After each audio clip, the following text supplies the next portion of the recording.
Coucou tout le monde! À l'approche des fêtes de Noël, j'avais envie de faire une petite vidéo pour vous partager quelques idées cadeaux, mais pas n'importe lesquelles, des idées cadeaux dématérialisées. Ce sont donc principalement des expériences, je trouve que ce sont de super cadeaux, et c'est également idéal pour la dernière minute si vous n'avez pas eu le temps de vous en occuper avant. Donc j'ai essayé de vous rassembler un maximum d'idées, j'espère que ça vous plaira. Si c'est le cas, n'oubliez pas de mettre le petit pouce, et c'est parti!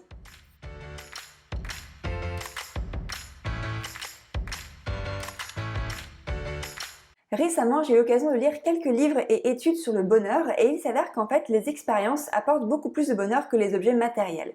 En fait, avec une expérience, on va donc passer un bon moment, créer un souvenir et c'est donc du bonheur qui va perdurer dans le temps plus qu'un objet physique. En plus de ça, quand on n'a pas forcément d'idée de cadeau pour quelqu'un, mais qu'on veut quand même faire plaisir, eh bien on a moins de risque de se tromper avec une expérience puisque la personne va du coup pouvoir passer un bon moment, plutôt qu'avec un objet qui pourrait pas forcément correspondre aux besoins de la personne et pourrait potentiellement finir au fond d'un placard. J'ai donc rassemblé une quinzaine d'idées cadeaux dématérialisées et je commence avec la catégorie pour s'amuser. Tout d'abord, il y a les escape games à faire en famille ou entre amis. Je trouve que c'est toujours un super moment à passer ensemble, ça permet de créer des souvenirs, ça permet aussi de créer de la cohésion entre les personnes puisque il faut collaborer. En général, on s'amuse plutôt bien et c'est le genre de cadeau qui ne coûte pas trop cher puisqu'on est en général aux alentours de 20 à 25 € la place. Donc là, après, à voir si vous souhaitez offrir l'expérience uniquement pour la personne à qui vous l'offrez ou si vous voulez l'offrir à un groupe entier. Mais quoi qu'il en soit, c'est le genre de cadeau qui est très facile à mettre en place, à réserver peu de temps à l'avance aussi en général. Donc c'est une idée de cadeau assez simple et qui fait toujours plaisir. Un autre type de cadeau qui est assez répandu, ce sont les places de spectacle. Alors là, il existe un large choix d'options. Ça peut être des places pour un concert, pour une pièce de théâtre, pour voir un humoriste, pour voir un spectacle de danse, des places pour un match de sport. Il y a vraiment beaucoup de choix et là, ça va être en fonction des goûts de la personne. C'est le genre de cadeau qui fait également toujours plaisir et c'est le genre de choses qu'on ne va pas forcément s'offrir à soi-même. Alors à part si on est vraiment fan d'un groupe et qu'on veut aller voir par exemple un concert, on va plus rarement s'offrir des places pour aller voir une pièce de théâtre ou un humoriste par exemple. Donc c'est le genre de cadeau qui est assez original et qui permet de passer un bon moment. Vous pouvez également offrir des entrées pour un parc d'attractions. Alors là, vous avez bien entendu les gros parcs d'attractions du type le parc Astérix ou Disneyland Paris, qui vont être des gros parcs et qui vont donc coûter un peu plus cher. Mais vous avez également des parcs plus petits, des parcs régionaux qui vont vous proposer de superbes expériences, même s'ils sont plus petits. On a par exemple du côté d'Angers Terra Botanica, qui est un superbe parc botanique. J'y suis allée d'ailleurs l'année dernière et j'ai vraiment passé un super moment. Il y a également en Vendée le Puy du Fou, qui est, si je ne me trompe pas, le plus beau parc du monde. Dans le Massif central, vous avez également le parc de Vulcania qui est dédié aux volcans. Donc quoi qu'il en soit, un peu partout en France, on retrouve vraiment une grande diversité de parcs pour passer de bons moments.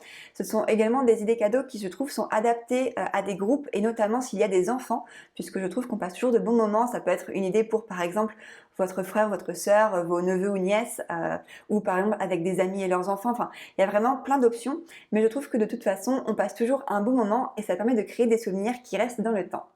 Une autre idée cadeau qui est de plus en plus populaire depuis quelques temps, ce sont les ateliers. Il existe là encore une fois un large choix d'ateliers. Il y en a vraiment pour tous les goûts, que ce soit des ateliers autour de la cuisine, de la pâtisserie, des ateliers plus bricolage, pour apprendre à faire de la peinture, de la poterie, du tricot ou encore des ateliers photo. Vraiment là maintenant, on retrouve des ateliers pour quasiment tout selon les passions de chacun et c'est vraiment accessible partout. Il y en a dans quasiment toutes les villes en France maintenant, ce n'est plus limité aux grandes villes. Et puis il existe aussi maintenant des plateformes qui référencent tous ces ateliers afin de pouvoir les trouver plus facilement. Je pense notamment au site de Weekendoo qui est très bien fait, qui référence plein d'ateliers. C'est facile de faire, d'offrir un bon cadeau et c'est le genre de choses qui fait toujours plaisir, surtout si on adapte en fonction des passions de la personne. Ça permet à la personne de passer un bon moment, d'apprendre des choses, de s'enrichir et puis ensuite on peut en reparler derrière. Ça permet de faire perdurer l'expérience et c'est le genre de cadeau qui fait toujours plaisir. Il y a ensuite des idées cadeaux pour se détendre et passer un bon moment et il y a notamment le restaurant. Alors on peut bien entendu offrir un menu dans un restaurant classique, mais on peut également offrir un menu dans un restaurant un peu plus gastronomique ou un restaurant étoilé par exemple, le genre d'endroit où on n'irait pas de nous-mêmes, où c'est un petit peu plus exceptionnel, donc ça peut être une belle idée cadeau. Et en petite variante ou alternative, il y a également les restaurants dans le noir. Je trouve que c'est quelque chose de très original. Personnellement, j'adorerais tester un restaurant dans le noir et c'est vrai que je trouve que voilà, c'est plus sympa de recevoir ça en cadeau. C'est quelque chose d'assez unique, d'assez original. Personnellement, j'avais offert ça à mon frère et à sa chérie l'année dernière et ils avaient passé un bon moment. Ça nous a permis d'en reparler après. Ils nous ont raconté quelques petites anecdotes. Donc ça permet de faire aussi durer le plaisir. Et voilà, je trouve que c'est une idée cadeau qui est assez facile à mettre en place, assez accessible et qui fait toujours très plaisir. On peut également offrir un séjour dans un endroit insolite. Alors on a par exemple des week-ends en tiny house ou des week-ends dans une yourte ou alors une nuit dans un château. Il existe aujourd'hui un large choix. C'est vrai que c'est assez sympa d'offrir une expérience de ce type puisque là encore c'est le genre de choses qu'on ne va pas forcément s'offrir à soi-même, surtout dans les endroits un petit peu originaux, un petit peu exceptionnels.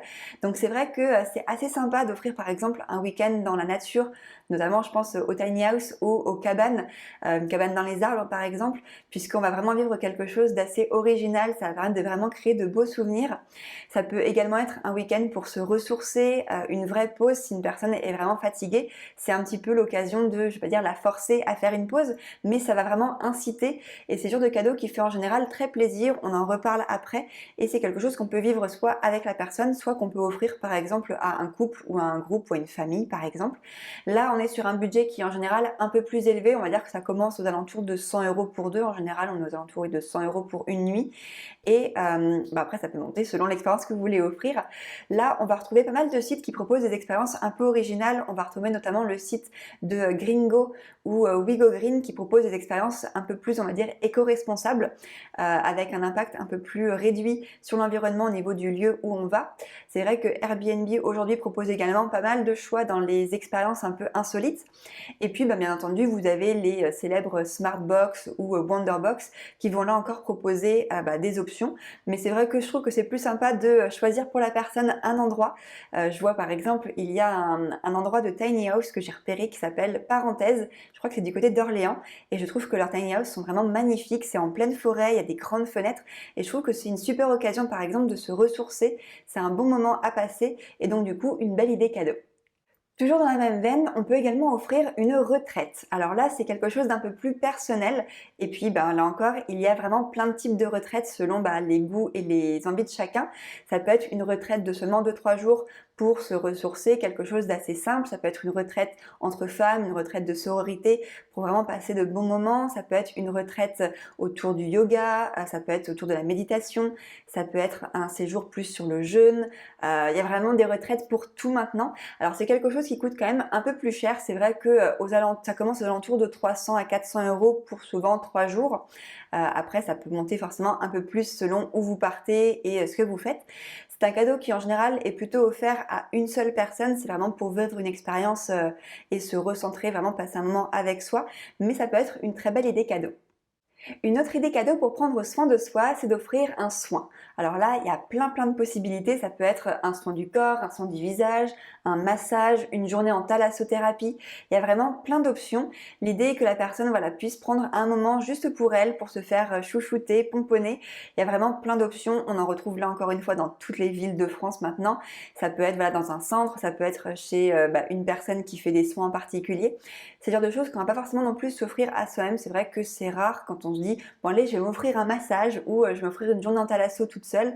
C'est vrai que c'est un peu plus rare. Donc là, c'est un petit peu l'occasion d'inciter la personne à faire une pause et à prendre un moment pour s'occuper d'elle. Un peu dans la même veine, on peut également offrir un carnet de 10 séances à une activité. Alors ça peut être par exemple 10 séances de yoga, 10 séances de méditation, de sophrologie, ça va vraiment dépendre des goûts de la personne, mais ça peut être une super idée cadeau pour une personne qui souhaite s'initier à quelque chose, mais qui n'a pas forcément franchi le cap, qui est un peu peut-être un peu peur de tester quelque chose, ou qui n'a pas forcément les moyens non plus, puisque ça coûte parfois assez cher. Donc c'est vrai que ça peut être une jolie idée cadeau pour permettre à la personne de découvrir une activité ou de prendre un peu de temps pour soi. C'est vrai que par exemple des séances de sophrologie ou de méditation, c'est pas forcément le genre de choses qu'on va s'offrir à soi-même et donc là encore une fois ça permet à la personne de passer un moment juste pour elle, elle l'organise comme elle veut, elle cale ça dans son calendrier comme elle en a envie et donc voilà, ça lui permet de lui donner accès à ce genre d'activité. Il est également possible d'offrir un abonnement à des services en ligne. Alors ça peut être des services de VOD par exemple, vidéo à la demande, comme par exemple Netflix pendant un an ou Disney Plus pendant un an, enfin ce genre de choses, puisque mais mine de rien, cumulé sur une année, ça coûte quand même assez cher, c'est un budget et c'est vrai qu'on n'a pas forcément les moyens de tous se le payer. Puis il existe aujourd'hui un tel choix de vidéos à la demande que entre Netflix, Apple TV, Il y a quoi? Amazon Prime, Disney, enfin tout ça, on va pas forcément s'abonner à tout.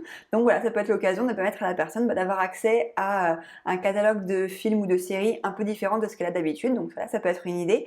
On peut également offrir un an de Spotify ou Deezer par exemple si la personne aime beaucoup la musique. Ça peut également être un abonnement à un média payant. Par exemple, si la personne aime beaucoup l'actualité, ça peut être un abonnement au Monde, mais du coup en numérique par exemple. Ou ça peut également être un abonnement sur une application mobile. C'est vrai qu'il existe aussi pas mal d'applications qui ont un abonnement soit au mois ou à l'année. Donc ça peut être aussi une idée d'offrir par exemple, je sais pas, un an d'application de méditation si la personne a envie de s'y mettre, ou un an d'application pour autre chose. Enfin là encore une fois, il y en a pour tous les goûts. Mais c'est vrai que voilà, c'est le genre de choses où les personnes, on va dire une personne lambda qui n'a pas forcément les moyens va se dire oh là ça coûte quand même 50 € par an l'abonnement, je me vois pas payer ça, pour moi c'est un peu on va dire un extra. Et du coup ça peut être une jolie idée cadeau. Et enfin, pour finir dans la catégorie divertissement, on peut également offrir une carte de cinéma. Alors là, ça va vraiment dépendre de votre budget. Ça peut être une carte de 10 séances, ça peut être une carte pour 3 mois en illimité, une carte pour un an. Ça va vraiment dépendre de votre budget et puis également de la ville où la personne est et du cinéma auquel elle a accès, puisque tous les cinémas n'ont pas les mêmes tarifs. Mais voilà, ça peut permettre à la personne, si elle aime beaucoup les films, aller au cinéma, vivre ce genre d'expérience, de pouvoir y avoir accès plus facilement. Mine de rien, le cinéma, c'est quand même un petit budget et on n'a pas forcément l'occasion d'y aller aussi souvent qu'on aimerait. Donc voilà, si c'est une personne qui est cinéphile, eh bien offrir une carte de cinéma peut être une bonne idée cadeau. Une autre idée cadeau qui permet d'avoir de beaux souvenirs, c'est d'offrir une séance photo. Alors là, vous pouvez l'offrir à une personne seule, à un couple, à une famille. Il y a vraiment plein d'options et c'est le genre de choses qui fait toujours plaisir. Vous pouvez par exemple offrir ça à une femme enceinte, donc pour faire des photos de grossesse. Ça peut être en idée de cadeau de naissance également, une fois que le bébé est là, d'avoir une jolie séance photo avec les parents et le bébé, ou alors une séance photo de famille. Ça peut être à l'occasion, je sais pas, d'un moment important dans la vie de quelqu'un. Ça peut être avant un mariage ou pour célébrer des noces, je sais pas, une noce de diamant, noce de quelque chose. C'est vrai qu'on n'a pas forcément l'occasion d'avoir de belles photos de soi ou d'un groupe ou d'une famille faites par un professionnel. Et donc du coup, le fait d'offrir ce genre de cadeau, ça fait toujours plaisir. Alors là, c'est vrai qu'on est sur un budget qui est quand même un peu plus élevé puisque en règle générale, ce type de séance, ça commence aux alentours de 200 à 300 €. Ça peut bien entendu monter un peu plus selon le photographe, selon la durée de la séance et puis le type de séance, le nombre de photos également. Mais c'est le genre de cadeau qui perdure dans le temps et qui marque vraiment les esprits. Et je termine avec des idées cadeaux dématérialisées spéciales petit budget. Je commence avec l'idée d'un bon pour un repas cuisiné à la maison, un petit peu comme si vous étiez le chef cuisinier qui vient chez la personne pour leur préparer leur repas. Donc là, c'est l'occasion de, par exemple, préparer un bon repas, un petit peu original, un peu plus raffiné. Vous allez vous occuper, par exemple, de la décoration de la table, de l'ambiance, mettre peut-être des bougies, de la musique, faire le service. Ça permet aux personnes à qui vous l'offrez d'avoir une jolie expérience, de passer un bon moment. Vous allez vraiment vous investir et c'est un cadeau qui ne coûte pas très cher et qui permet de faire passer un très bon moment. Une autre idée cadeau un petit peu dans la même veine et qui est, je dirais, un peu plus adaptée aux jeunes parents, c'est d'offrir un carnet de bons. Alors quand je dis des bons, je pense par exemple à un bon pour une soirée babysitting par exemple, si les parents veulent passer une soirée en amoureux, aller par exemple au restaurant ou au cinéma, et bien du coup vous êtes là pour garder leurs enfants. Ça peut être un bon pour une séance de ménage, pour que du coup les personnes puissent se reposer et que du coup vous preniez en charge le nettoyage de la maison. Ça peut être un bon pour par exemple un massage, un bon pour un soin du corps, ou encore un bon pour faire par exemple du tri ou du rangement, puisque c'est vrai que c'est pas forcément facile des fois de s'y mettre et quand on est à deux c'est plus facile. Donc voilà, un bon de moments à passer ensemble qui vont, on va dire, décharger à la personne à qui vous l'offrez, enlever un petit peu de charge mentale. Ça fait toujours plaisir et ça ne vous coûtera pas grand chose. Une autre idée cadeau dématérialisée, ça va être de faire une liste de recommandations. Alors ça va par exemple être de recommander une dizaine de films que vous avez adorés et que la personne n'a pas forcément vu, puisque ça va lui éviter de passer 1 heure sur Netflix à chercher et à se dire qu'est-ce qu'on pourrait regarder ce soir. Là l'idée est d'avoir une liste de 10 super films que vous avez vus et approuvés et que vous le recommandez, comme ça du coup ça permet de découvrir de nouveaux films. Pareil pour la musique, vous pouvez faire une playlist en faisant une sélection de musique que vous adorez et que vous pensez que la personne aimera. Ça permet également de découvrir de nouvelles musiques et de s'ouvrir à de nouveaux horizons. On peut également faire ça pour des documentaires, pour des podcasts, pour des livres également, surtout si vous aimez lire, que la personne aime lire, et bien du coup voilà, de lui recommander par exemple 5 livres incontournables où vous savez que la personne passera un bon moment. Il y a vraiment plein d'idées comme ça, de recommandations, ça ne coûte vraiment pas cher, ça prend un peu de temps justement pour créer cette liste, mais c'est quelque chose qui sera vraiment très personnalisé. Et voilà, j'ai fait le tour de toutes mes idées cadeaux qui sont dématérialisées, donc ce sont principalement des idées d'expérience pour passer de bons moments, pour créer de bons souvenirs, avoir quelque chose qui dure dans le temps et de ne pas avoir un cadeau qui finira au fond d'un placard. Donc j'espère vraiment que cette vidéo vous a plu, vous a donné des idées, vous a peut-être inspiré. En tout cas, si vous l'avez aimé, comme d'habitude, n'oubliez pas de mettre un petit pouce.